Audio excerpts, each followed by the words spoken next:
2012. aasta HeadRead festivali üheks külaliseks oli tuntud inglise kirjanik David Mitchell, kelle 5 seni ilmunud romaanist on eesti keelde tõlgitud 2. Tema debüütromaan Varikirjas ja 5 aastat hiljem trükki jõudnud Pilveatlas. Need Mitchelli mõttemängud, mis rändavad ringi ajas ja ruumis, on lugeja jaoks maakeelde kohandanud tõlkija Aet Varik. Järgnevalt väike tagasivaade, kuidas karismaatiline kirjanik Tallinna Kirjanike Majas oma tõlkijaga sõnaduelli pidas, et rääkida kirjandusest, kirjutamisest ning tõlkimisest. Your 2 novels that have been translated into Estonian, they consist of different stories. And in these stories are interconnected in many ways. But is there also a little of this point that it is basically the same in all eras, in all places? What is the nature of difference, you're asking? It's another deep question. Right, okay. I will do my best. Well, I was in my hotel room last night reading some poems by Jan Kaplinski, just to impress you with the fact that I've been reading poems by Jan Kaplinski. He's great, I'm not saying it, he really is great. And he has a beautiful poem, just one of the short ones, about how there is no such thing as exotic. Exotica only exists from a distance, and the closer you get to the exotic, and the more time you spend in the exotic. Do you do this in Estonian? Yes, a lot. Okay, great. There's a good episode of Friends where Joey admits he doesn't quite understand why people do this. And in the episode, he starts saying things like, hello, thanks, and he just does it all. The more time you spend it in the exotic, the more normal it becomes. So, I would hide behind Mr. Kaplinski's answer. Difference exists from a distance, but then actually everywhere becomes where you are from, really. And human relationships are pretty much the same, and the way we satisfy our needs. Why do you use so many different spaces then? When do you travel? Do you like traveling is it a decoration? Wherever you are and whatever you do when you are in your 20s, that is where you fill up the reservoir of experience and places and faces that you will draw on, that you will use when you're a writer in your 30s or 40s. Now, as it happened, when I was in my 20s, I was full of wanderlust and I wanted to go and explore the map and the world. So I did.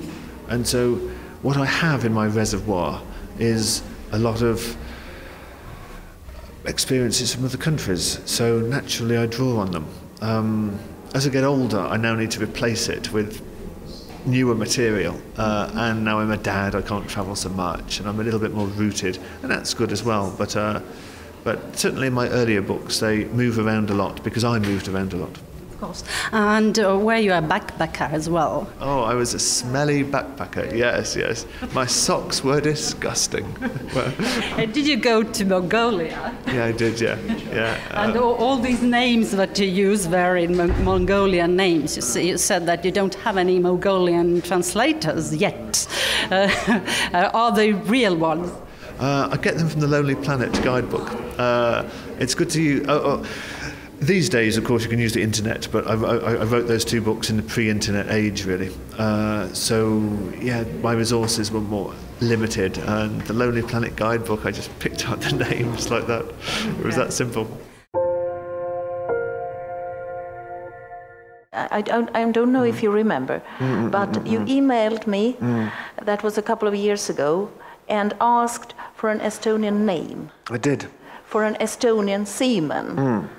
So I was a bit worried. I wondered if he would have called himself an Estonian, because it was the Napoleon era. 1798, so a bit early, isn't it? Estonia certainly didn't exist as a state.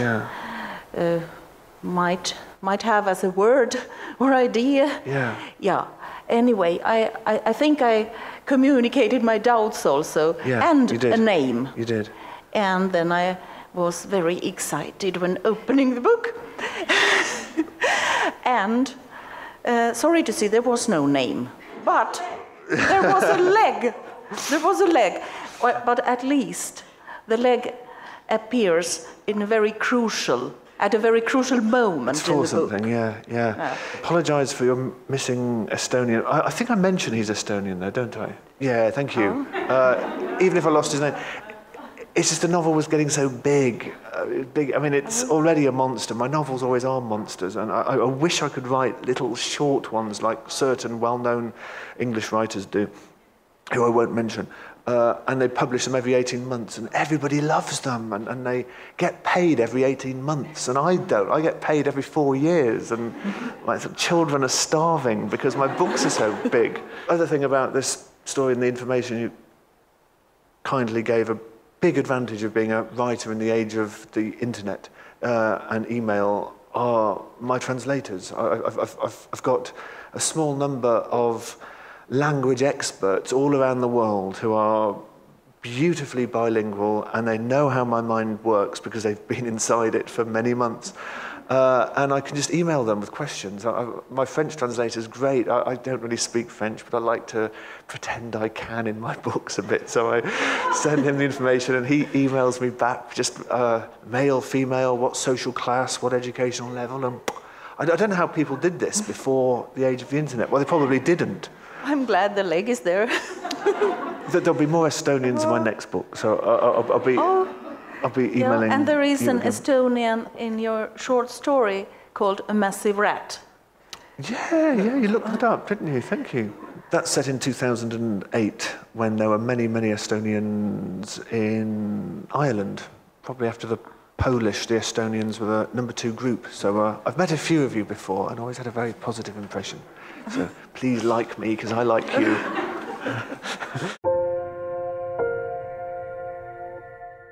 You have some ideas before you start writing, and you draw a diagram in your notebook. If you want, I can show you, but and you start according to your plan, according to your diagram, but then you encounter happy accidents, and new things happen that you didn't expect, and so of course you change your plan accordingly, and at the end of it, hopefully you have a mix of the old and the new. The old plan you started out with, and some new things that you weren't looking for or didn't expect. So sometimes you are surprised yourself about where you have gone. The novel is no good if you are not surprised, and the novel is no good if you're not nervous that it's any good or not. A little bit of anxiety keeps you sharp. When can you stop? I know when to stop when I make a change, and I'm changing it back to how it was the time before I last changed it. Does that make sense? Mm-hmm. So when you're undoing your last action, that's when you know to stop. How do you build up a novel? It's sort of like Lego, really. You're 8 years old and you have a big box of Lego. You sort of have a plan, and you think, I know, I'll build an intergalactic airship or something like this, and you start doing it, and you sort of think it's going to be big, and you put a few bricks together, but then you say, actually, it'd be better if it was a Pirates of the Caribbean galleon. So change your plan halfway through a bit, and then you realise, actually, no, it should be a Death Star from Star Wars. So you sort of make a roof on it, and you sort of get a mess at the end. You build this world around you, and it's the first thing you think about when you wake up in the morning, and the last thing you think about at night. You just make it from the inside, sort of grow it, and then you people it, you inhabit it with fictitious human beings you make up, or dogs, or duck-billed platypuses, and you have to believe in it very, very much, and you have to watch out for cliché. You have to make the people different from one another so the reader can't confuse them. You have to avoid the stereotypes. Breathe life into them like a golem. Well, I think you succeed very well with doing that. Thanks. I'm still learning. It's a lifelong job. You never finish getting good at it, just as you never finish becoming a great translator. You know, it's all the best jobs have no end. Same for teaching, same for gardening, same for being an engineer, same for a lot of jobs, really. You never finish learning how to do it. Talking about Ghost Written, it was your first book, and it is one of two that are translated in Estonia. And this is your first book. You were young, very young. Now you're still young, but it's it was more than 10 years ago. And it's a very high-speed novel. Do you agree with me that first books, novelists, they just have so many things to say? They want to evoke every problems in the world, and afterwards you calm down. Yes, because you've spent all your life writing your first book in some form or other. It's full of everything, and you're still young enough and naive enough to think you can answer the big questions. In Catcher in the Rye, a professor tells a young man the difference between a young person and an older person is when you are young, you want to die dramatically for a great cause, and when you're older you want to live humbly for a modest cause. And the same kind of transition happens in writing. So my books are quite big, but I hope they're more thought about and a bit more contemplative and a bit perhaps a bit slower, but speed is not necessarily a virtue. In both Ghost Written and Pilveatlas, I think we can see struggle between good and evil. Good and evil. I try to avoid these things in the most elemental sort of Luke Skywalker versus Darth Vader sort of manifestation, because essentially they're quite boring. Unlike forms of narrative that were popular in the medieval period and backwards, before the novel, it was what people did. Action was motivated from outside. It's the hero going on an epic journey. It's Odysseus. It's the Greek myths kind of through to Chaucer, although Chaucer's an interesting case, but of course it's not black and white here. But the novel's a really interesting form because it all goes inwards. It all goes inside, and action doesn't sort of come from the gods, or it doesn't come from really the demands of the myth, of the legend. It comes from what's going on here. The thing with purely an evil character, it's not a powerful engine, because I do this because I'm evil. It's not much of a motive, is it? Yeah, but okay, why are you evil? Were you abused as a kid by your naughty uncle, or what happened to make you like this? Now that's the interesting part. And the moment you start to do this, you start to think and explain, and there you might have a decent novel happening. There's a French proverb which I won't try to quote, but in English it's to understand everything is to explain everything. If you can comprehend it, then you can understand it, and then if you can understand it, you can forgive. You might be able to forgive.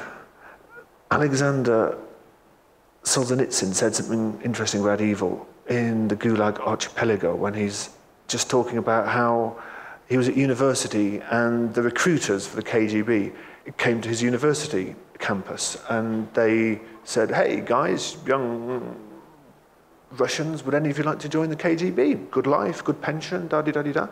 And Solzhenitsyn sort of, despite what happened to him, he had the wisdom and the compassion to actually realise, that could have been me. I could have said yes. And I could have been one of the prisons I could have been one of the prison wardens who was guarding me in the prison. And that's why he sort of had the compassion not to be sort of eaten up with hatred for them. And he says, I can't remember exactly, it's something like the line between good and evil, it runs down the middle of every human heart. And what a wise and compassionate thing to say. Hey, so I did get something to say about good and evil, after all. For example, Pilveatlas also addresses, the evils of colonialism. Yeah. And Britain as a post-colonial society too, from the colonizer's side. What do you think, how do the British these days look upon this problem? Does your work reflect Am I a this post-colonial attitude. writer? Whoa. You know, you said yesterday that you have had several labels. I know postmodern for one, or postmodernist. Yeah. So I get that let's try sometimes. another post now. A post, okay. Post-colonial. Probably every writer in the room, and I'm sure I know there are a few. We sort of don't really like labels. There's how I should be seen, how I should be categorized in sort of modern literature is really, it's sort of like asking a duck-billed platypus if, oh, hello little duck-billed platypus. Do you know what animal I'm talking about? That strange little thing in Australia with a beak, yeah? It's a bit like asking it, well, you lay eggs, so are you a reptile, but your blood's warm, so are you a mammal? You swim under... What are you, little duck-billed platypus? And the duck-billed platypus would say, well, I don't care. I mean, I'm just a duck-billed platypus, and I do what duck-billed platypuses do. Ask a taxonomist. Ask a professional zoologist whose job it is to say what I am. Bye. And it's gone. And this is sort of how I am with are you a postmodernist or are you a post-colonial? I hope you're not escaping as yet. Not yet, not yet, not yet. I must say, I'm very impressed with the way you use language in your works. I'm grateful the way you use language, young lady. Well, you don't really know.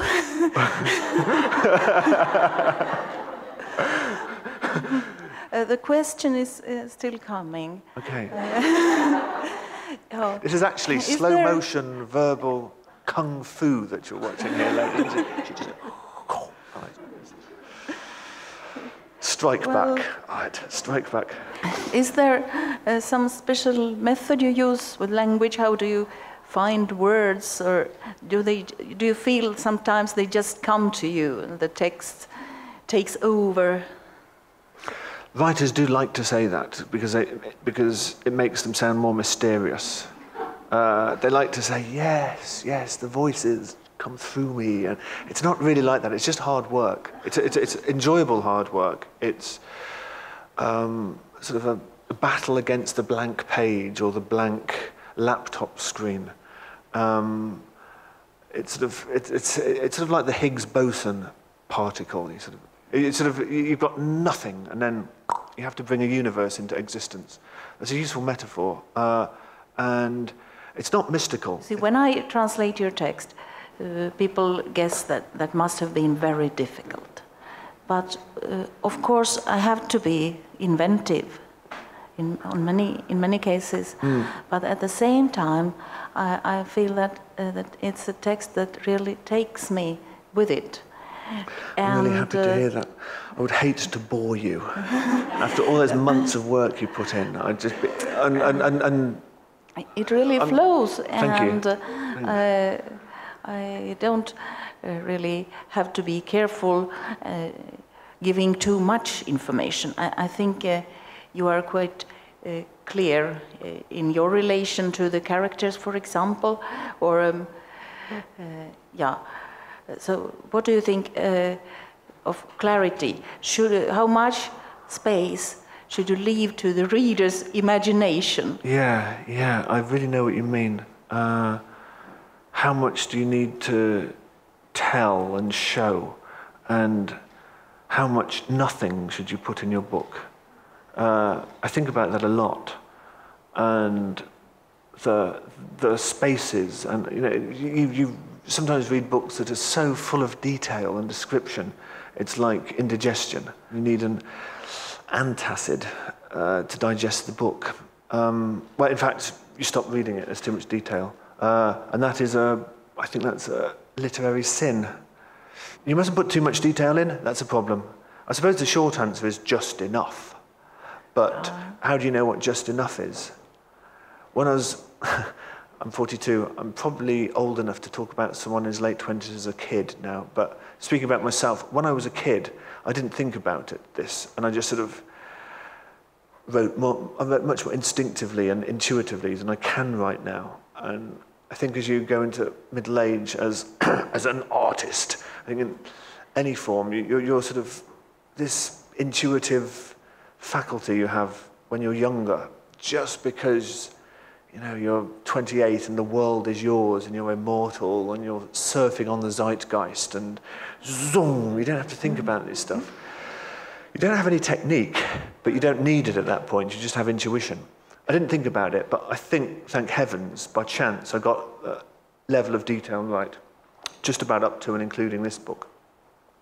As I aged from my mid-30s onwards, the intuition starts to go, and I fall off my zeitgeisting surfboard.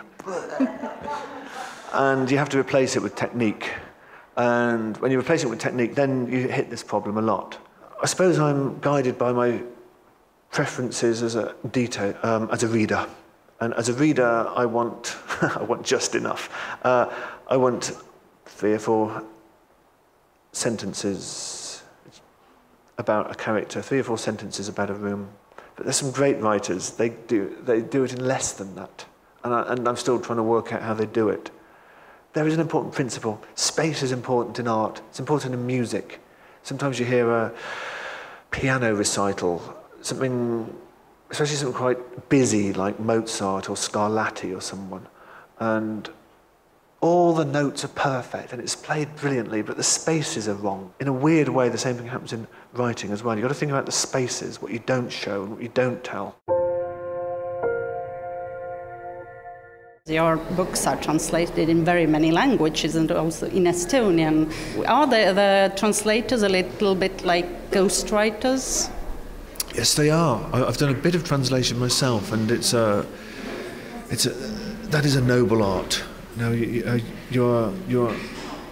Estonian translator is increasing the number of books that's in Estonian. That's a great thing to do. It's a great service she is doing for her language. Not just my book, anybody's book. And so she's helping to keep your language healthy and vigorous and muscular. And I think translators are more special than novelists, and they are nobler than novelists, and they're cleverer than novelists, because we make it up. We can't be wrong. I mean, we can be good or bad, but we can never be wrong. Whereas a translator's the opposite. They can never be right. There's always a compromise. This is how language works. This is why languages are different. They're not the same. Therefore, a translation can never be completely 100% sort of true. There is no true. It's in the nature of translation. So I think the world of my translator. Do you have any favorite authors, or authors who have influenced you, and authors you just admire? Writers Chekhov is the guy I revere more than anybody else. Just one. He's compassionate. Chekhov was a doctor, and he knew human beings at our most snivelling and weakest and frightened and sick and self-pitiful, grieving, but kind of he loved us anyway. And his work is just, this is what animates it, a sense of compassion. Love him, love him, love him, love him. Jan Cross. No, that novel he wrote in 1978, the Tsar's Madman in English. That's great. Great historical novel. This question's always hard. I don't know whether to give a sort of a detailed lecture on a small number of writers or just machine gun lots of writers on the top of my head. I think on machine gun. The Master and Margarita by Bulgakov, I love that. Joseph Conrad, I really like his work, who of course is a post-colonial villain.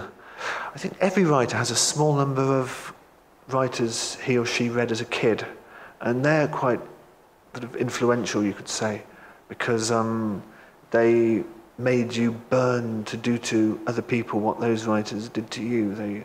they make you want to write. And who were they? Writers of fantasy and science fiction, which is what I read most when I was a kid, really. Ursula Le Guin, an American fantasist. I don't know if she's famous here, but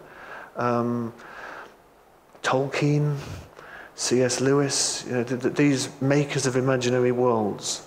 Isaac Asimov.